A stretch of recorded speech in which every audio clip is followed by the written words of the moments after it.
Hello and welcome to Lindamood-Bell Radio, a podcast that explores literacy and learning. Hi, this is Dave Hungerford for Lindamood-Bell. Today I pulled one out of the vault from a few years ago from a large project Lindamood-Bell was involved in with the school district in Gallup, New Mexico. But first, do words go in one ear and out the other for your child? Weak concept imagery, the ability to visualize a gestalt or whole of a concept, may be the cause. Weak concept imagery interferes with reading and listening comprehension, memory, vocabulary, critical thinking, and writing. At our learning centers, we teach students how to see movies when they read, so they'll get the big picture. Improving the skills makes many aspects of school easier. Learn more about how we develop comprehension on our website, lindamood-bell.com. So about a decade ago, we partnered with the McKinley County School District, which covers the area in and around Gallup, New Mexico, about 5,000 square miles. And it includes a vulnerable population of 11,000 students, 79% of whom are Native American and 14% Hispanic. It also includes dedicated and hardworking educators who are sometimes faced with challenges unique to the high poverty and harsh environment. Lindamood-Bell worked with the district to provide professional development, not just training in our programs, but to help them systematically address the challenges of instruction in the district. At its zenith, the project had over a dozen Lindamood-Bell employees who had relocated for the school year to help coach and consult.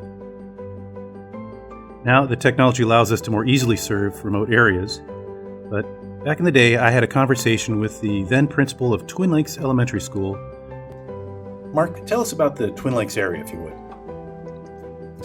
We have about 200 houses in the housing project and probably around 1,000, 2,000 people in the immediate community. We have no real businesses other than a store about 4 miles up the road. So we're very isolated, very rural, small place. We have 212 students. We have 2 buses, and between the buses and students who walk, who live close to the school in the housing, and then some car riders. And so it's a very small, family-oriented. Most everybody is related in one way or another, either by blood or by marriage, for the greatest part of those 200. And so it's just a very small, unique setting that we have here in western New Mexico. And how'd you end up here? How'd I end up here? My practice was in Georgia, from just north of Atlanta, where I was a lead special education teacher for 10 years at the school that I was at just previous to this one. We had failed to make AYP back in the early days of AYP, and we were one of the leading district regional schools, and so one year we didn't make it, and it was because of 7 special ed kids.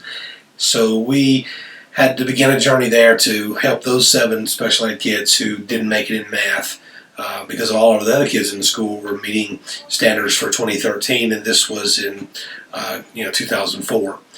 So we began work in that domain to make sure that we could do that, and me and the team of special ed teachers, we were able to lead that school to make AYP, and on the cusp of that, this position came open, and here I am. Yes. Yeah. Big culture shock, I would imagine. A big difference. We lived on the outskirts of the Metro Atlanta perimeter, but we kind of had the best of both worlds. We were about an hour from downtown Atlanta, but 15 minutes to the cornfields of North Georgia. So we kind of were in a very unique setting there as well. But culture shock for sure. Everything was at our fingertips, close, and here it's very isolated, very remote. You got to drive 30 minutes just to get a hamburger and fries. So it is a different world. So what are some of your favorite things about this area? It has a beauty all its own that you can't appreciate unless you come and enjoy it. The way the light hits the rocks and the different things. And when it snows, it's unbelievable. And everything's blanketed white. And, snow is pretty, even back east. But here it just has a different dynamic, a different setting. So we've really enjoyed just the weather, the climate, and we've just fallen in love with the Navajo people. They're very unique and very family oriented as well. And sometimes it's hard to, when you're an outsider, hard to break into that world. But once you do and you're accepted, you're part of the family. And so baby showers, birthday parties, whatever it might be. You're invited to, and you're a part of it, and they accept you. And I think that's a critical piece to understanding our school culture and climate, because we're about 3/4 of our staff is Native American or Navajo folks, and so you really have to be part of who they are in order to connect with them and to carry whatever techniques or strategies that you might try to implement forward. They've got to be on board with that. So. What were some of the changes you faced, not just moving to Gallup, but moving from being a special ed director to being a principal?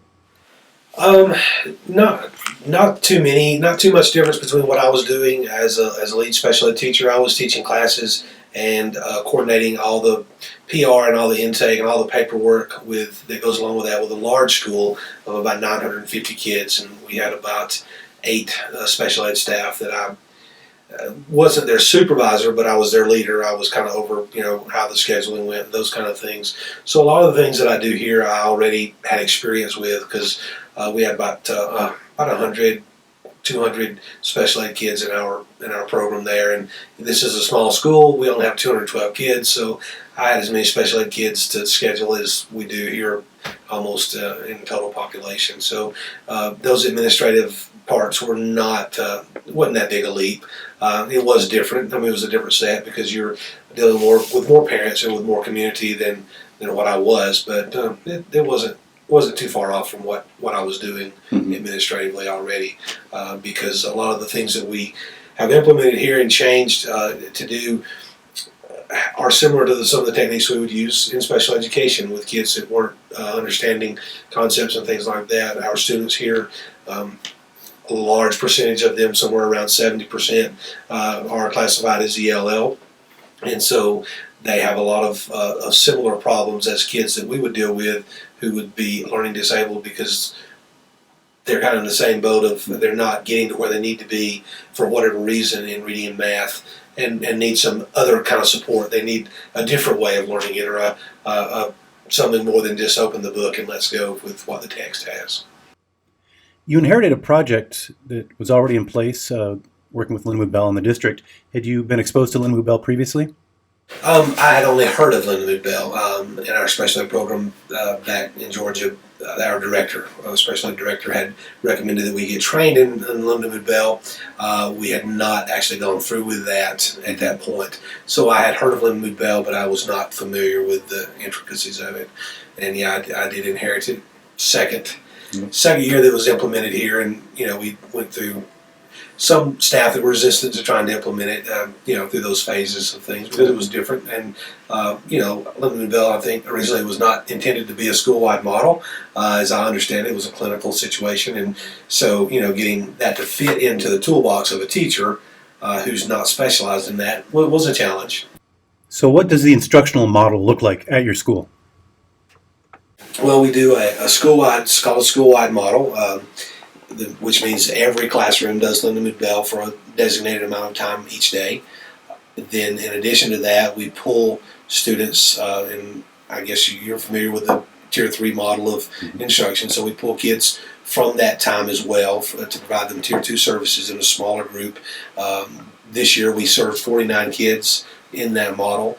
In fact, if I'm not mistaken, I believe I was told that was the largest number in the district, largest number of kids in a school in the district. So 49 kids are a lot of kids. So that's a quarter of your kids. Yeah. So we had 8 or 9 groups going on. I can't even remember the exact number of groups, and so then they're served, and then we also implement it in our special ed classroom as a Tier 3. So if kids that need that even more intense service, we give it to them there. Is that 1-to-1? Or 1 to 2, 1 to 3, depending on what the year is. We've had different things for different years. We did change models this year. Previous years, we've really focused on the kids that were lower performing, that just didn't seem to be coming close to the scores. This year, we had a district initiative from the board. They wanted more kids to be served, and that's the result that we are serving 49 kids. We went back to the drawing board and changed up some things to maximize our resources, but we also focused on what we call bubble kids who are almost proficient, who are almost there but not quite there. and before we had more focused more on kids who were in the lower tier of that. So we gathered as many of those kids who are on the bubble to try to push them over the top to make them proficient, so that it's not as time consuming when we need to go back and pick up those kids who are still in the bottom tier, who are really struggling and need some real intense one-on-one type of instruction. And so that's the kind of model that we went to this year. Was a little more of we approached the bubble kids and got as many as possible. We felt like that would be a better use of our time, because if we had 49 kids who were all in the bottom and needed all that extra time, they wouldn't have had enough time with instructors to make a difference. And I don't know that we have 49 kids that are in that low tier anyway, but we did have a large group that were in that middle tier, those bubble kids that we focused on this year. I know you've had a robust RTI model in place for quite a while. Was the initial thinking to use this Lindamood-Bell project as a way to stop the referral to special education? And if so, have you seen any changes in that referral process? We did not approach it as a fact of let's stop referring kids to special ed or keep them out of special ed, but rather we approached it with, let's see if we can't help these kids be proficient and give them where they need to be, as opposed to keeping them out of special ed. And in fact, during my tenure here, our special ed referral rate has been fairly consistent. It's hasn't really changed that much, and we really have a low percentage. We're lower than the district. In most schools, and even the regulations call it 12% of the population. If you go above that, you get dinged by the state. You know, you're over identifying. And our district, even last year, was dinged by the state for over identifying some certain populations. We have been around 9%, and it's been that way pretty much since I've been here. So our SPED population has remained fairly constant. Which, if they're truly in special needs, that should remain fairly constant. I mean, if kids need help in that way, they need help. But ours has been fairly constant and been below the district average and the federal regulations for that. So we didn't look at it as a tool to keep kids out of special ed. We looked at it as a tool to help kids gain proficiency in reading and math. We've tried to transfer those skills into math as well through the years. We didn't do that the first 2 or 3 years, but the last 2 or 3, we've really tried to bleed that over into transferring those skills that they're learning with Lindamood-Bell into interpreting math questions and math reasoning stuff, and have had good success. Our scores last year, we actually made AYP based on growth in math. We grew like 11 or 12% last year. Have you seen other successful outcomes? Yes, I mean, reading itself also has grown 8 or 9%. The reading is more difficult, I think, for our kids. The reading has been a hindrance to the math, because of the math is so heavy in the reading aspect, because most of the math questions are embedded in a reading style. So that we felt like that was a hindrance to their ability to perform in math, and so we felt like the more we increased their reading ability, the better the math scores would be, and that's turned out to be true. And we have boosted the math scores. I think math scores overall, since the first year I came, have increased 23%, and reading at somewhere around 18 or 22%. I can't remember the exact, can't recall it right this minute, but it's been a pretty significant increase in 5 years. It hasn't just flown through the roof, but I don't feel that dramatic, sudden increases are realistic. We believe in slow and steady progress and improvement, and that's what we've tried to hang with. I know there have been a couple schools that have shot it through the roof, but if you look at their scores, they also are coming back down. So it's a matter of, what are they really doing? They may be making AYP, but are they genuinely teaching kids and genuinely having authentic learning going on, that those kids can not just do well on a test, but have those skills in place? And that's been our focus, is to try to make sure those skills are in place with all the kids, not so much as blowing the top out of scores. Of course, that's what. Unfortunately, the test scores sometimes end up being the sole focus. We try to make it a more reasonable thing. Of we want, when kids leave here, we want them to be able to be functional in society and be able to read and write and do math. Yeah. This project obviously has a huge professional development component to it, with all of our consultants relocating here. We've done formal program trainings and ongoing coaching. What's been your personal involvement? I personally have been to all the initial trainings, and then with the project director here in Gallup, we've had a couple of different ones, but they've provided constant leadership in Lindamood-Bell for us as principals. The cohort of us that have been involved in that have been trained and held accountable, and that's been a good thing. We've set goals, and they want to know how we're doing with that, and kind of holding us accountable as to where we want to be and where we need to be, and providing the resources that are necessary for that. Then of course we were allowed to go this year to the Lindamood-Bell conference, the international conference, which was good. Those are some of the things that I've been afforded as principal. We've had trainings, both here and those cohort things. The teachers get a more rigorous dose of that, which they're the ones on the front lines, and they need that. They get usually weekly mentor meetings. They get coaching time.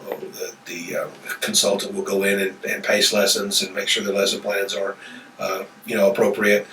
Then she'll have a monthly meeting with them, either depending on if we have a half-day training or if it's a full day. She gets an X amount of time of that professional development time where she spends with the teachers. Do you frequently get into the classrooms? As much as possible. Now, we don't get in as much as we'd like to, or I don't, rather. Especially in the late part of the year, it gets harder and harder to get into those classrooms, but we try to get in as much as I can. Do you feel like you gained enough technical knowledge to tell if the instruction is going well or not?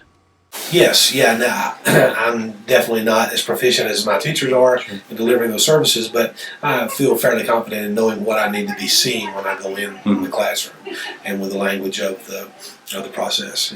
I'm pretty confident with that, and I'd probably be terrified if, instead of looking for it, if I had to start delivering it. Yeah. It's two different things. That's not your job.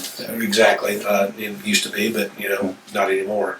But I feel real confident in knowing what that I should be seeing and observing, from an administrative standpoint.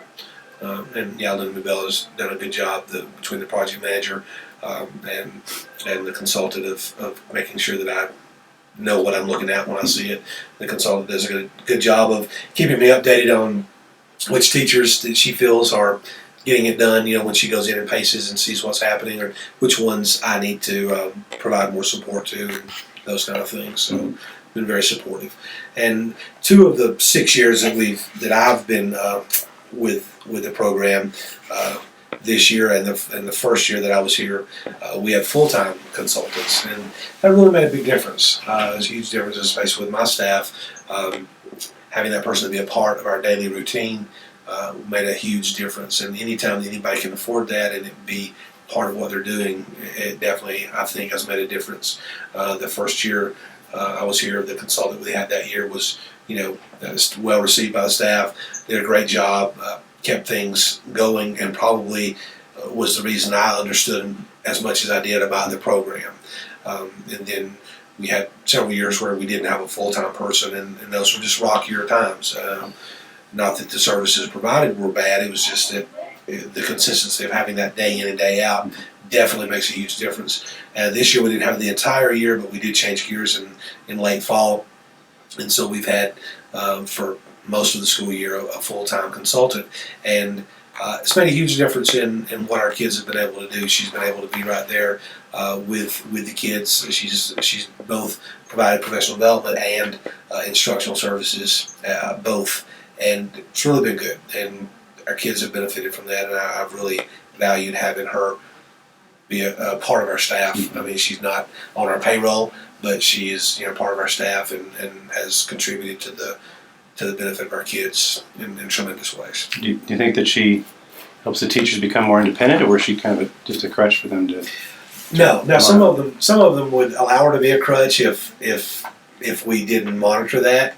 But no, the whole goal that we set at the beginning of the year was for our teachers to be pretty much independent. We'd like for them all to be competent. I don't know that they're all as competent as we'd like for them to be, but we have made them be independent, either writing their own lesson plans. And as far as the classrooms go, we've weaned them off of the consultant bottle, so to speak. In fact, they're supposed to contact her if they need any extra support. That's been the second half of the year that we've been leaning toward that direction, that they need to speak up if they need more service than what she is planning on giving them. She'll provide the schedule, and that's when she's going to be there. And so, and then she also posts from time to time that she's going to be, in the teacher's lounge, and they sign up if they need even more help with it. So we've tried to wean them to the point of if they need help, they need to ask. So now she's done a good job of preparing us to stand on our own feet, for the coming year, which is where we're going to be. So after 7 years, our partnership is kind of winding down. There's going to be a lot less direct involvement from Lindamood-Bell. Do you feel like you and your staff are prepared to be able to take over the mantle of running this fairly complex endeavor? So we're as prepared as we can be, given the circumstances. If I had my choice, I'd much rather have, a consultant to continue. But, we have a staff of professionals, and most of them have been with the program for 2 or 3 years at least, and, they need to be able to provide those services. I mean, Lindamood-Bell is very supportive in the PD, but at some point, if you're a professional and you've been trained in a program, you should be able to implement it without somebody watching over your shoulder. And so that's what we're going to be asking our teachers to do is, you got to do this. So you have students that have had this process in place most of their elementary school career. What do you think about their future as they move on to middle and high school? I sincerely hope that the middle and high school begin to see the results of a long-term program of Lindamood-Bell. And I believe it's not necessarily just the Lindamood-Bell program, or the process is not even a program, I get my language right, that it's a process. But at the same time, our kids are very familiar with Lindamood-Bell. We've got a couple of classrooms that you might walk into, the classroom model, and the teacher may have stepped away. The kids are running they're running the classroom time. They're like, doing the word cards, they're doing the syllable cards. They know what it is, and they know the process that we go through with that. Our fifth graders, for example, I'm very eager to see how they did this year with their state test, and I'm eager to see how they do at the middle school. They have been under my watch care and under Lindamood-Bell their entire career, and so we want to see them do well. They did post in third grade. They posted at 41% proficient, which was higher than national averages. And I contribute a lot of that to Lindamood-Bell being part of their lives, their whole academic life. It has been part of who they are.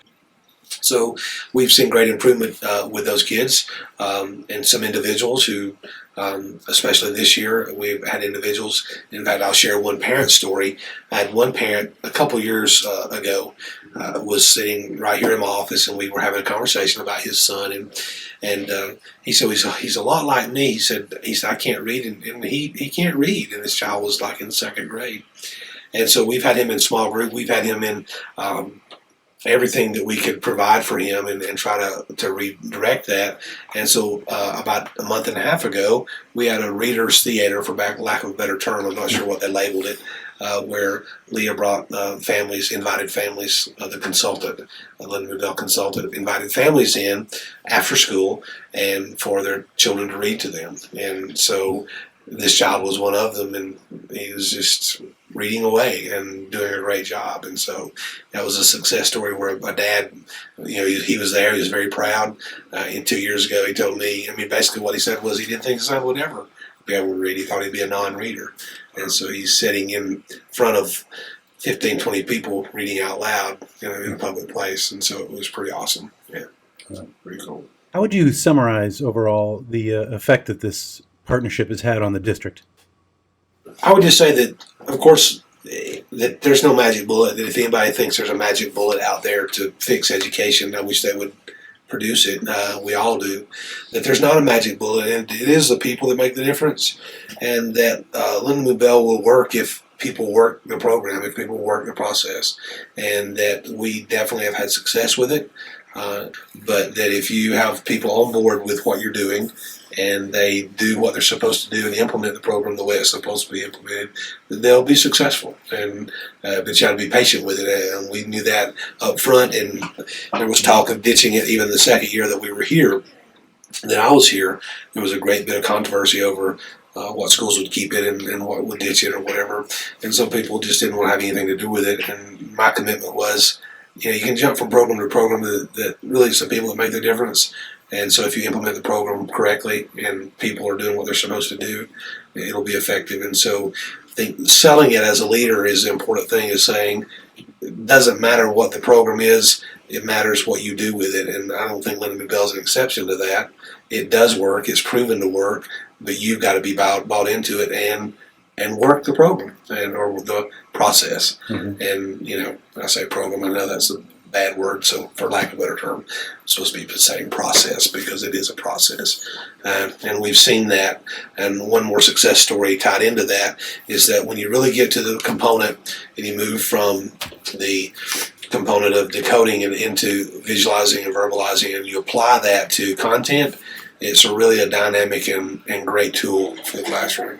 And we've got a couple of teachers who have figured that out, and it's amazing to see what they do with social studies and science, just general content, that they're using Lindamood-Bell principles and practices and processes in the middle of that's made a difference in their kids in general, not just in their reading skills, but in their overall achievement and in those areas. And so it's great to see those processes in place. And if I were implementing a program today with Lindamood-Bell, I would say get to the VV portion as early as possible and as deep as possible, from the highest grade to the lowest grade. And we know that the younger the kids are, they do need some of the decoding skills, but the quicker you can move them to VV, the more effective you're going to have in impacting your overall comprehension, because the goal of reading is comprehension, not decoding, and the VV really gets to that in a very effective way. I want to thank Mr. Chandler and everybody at the Gallup-McKinley School District, and I want to thank you for listening. You can see a video on the partnership at our YouTube page. And of course, you can follow us on Twitter, Facebook, and Instagram. We are Lindamood-Bell.